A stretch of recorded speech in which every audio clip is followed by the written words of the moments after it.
Hello guys, আসসালামু আলাইকুম। আমি শেফ সম্রাট। হোটেল ইন্ডাস্ট্রি এবং রেস্টুরেন্ট সেক্টরের সকল শেফদের লুকানো কিছু বাস্তব কথা তুলে ধরবো এই ভিডিওতে। একজন শেফ যখন অন্যদের জন্য সুস্বাদু খাবার তৈরি করেন, তখন অনেক সময় নিজের খাবারই খাওয়ার সুযোগ পান না। যিনি অন্যের জন্য খাবার তৈরি করেন অথচ নিজের খাবারই খাওয়ার সময় মতো সবসময় পান না। রান্নাঘরে হাসির আড়ালে থাকে দীর্ঘ সময় দাঁড়িয়ে কাজ করার ক্লান্তি। উৎসবের দিন সবাই পরিবার নিয়ে আনন্দ করলেও অনেক শেফ তখন কর্মস্থানে ব্যস্ত থাকে। একটি খাবারের ছোট ভুলের জন্য ঘন্টার পর ঘন্টা পরিশ্রম নষ্ট হয়ে যায়। গরম চুলা, আগুন আর চাপের মধ্যে কাজ করেও মুখে হাসি রাখতে হয় সবসময়। একজন ভালো শেফের সবচেয়ে বড় শক্তি হলো কি জানেন? ধৈর্য এবং চাপ সামলানোর ক্ষমতা, যা সবার মধ্যে থাকে না।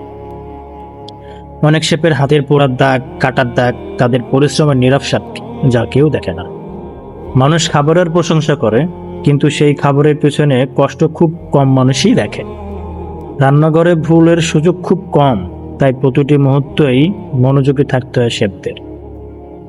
শেফদের স্বপ্ন শুধু ভালো রান্না নয়, মানুষের মুখে হাসি ফোটানোও।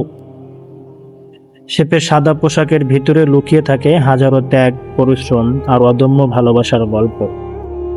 শেফের হাতের স্বাদ সবাই মনে রাখে, কিন্তু তার কষ্টের গল্প খুব কম মানুষই জানে। রান্নাঘরের তাপ শুধু আগুনের নয়, দায়িত্বরও হয়। একজন শেফ প্রতিদিন নতুন চ্যালেঞ্জের মুখোমুখি হন, তবু হাল ছাড়েন না। খাবার নষ্ট হলে মানুষ শুধু ফলাফল দেখে, কিন্তু শেফ দেখেন তার পরিশ্রমের ক্ষতি। রাত জেগে কাজ করে অনেক শেফের কাছে এটা অভ্যাসে পরিণত হয়েছে। শেফদের ছুটি অনেক সময় অন্যদের ব্যস্ত দিনের উপর নির্ভর করে। রান্নাঘরে সময়ের সাথে যুদ্ধ করেই একজন শেফ সফল হন। একটি সুন্দর প্লেটের পিছনে থাকে অসংখ্য ঘন্টার অনুশীলন। শেফের সবচেয়ে বড় পুরস্কার হলো অতিথি সন্তুষ্টর হাসি। রান্না শুধু পেশা নয়, অনেক শেফের কাছে এটি একটি শিল্প। গরম চুলার সামনে দাঁড়িয়ে থেকেও শেফকে ঠান্ডা মাথায় সিদ্ধান্ত নিতে হয়, এটাই তার পরিচয়। একজন শেফ কখনো শেখা বন্ধ করেন না, প্রতিদিনই নতুন কিছু শেখেন, না হলে অন্যকে শেখান। রান্নাঘরের ভুলগুলোই একজন শেফকে আরো দক্ষ করে তোলে। শেফের জীবনের বাইরে থেকে যতটা সহজ দেখায়, ভিতরে ততটাই কঠিন। অনেক ত্যাগের বিনিময়ে একজন শেফ তার স্বপ্নকে বাস্তবে রূপ দেন।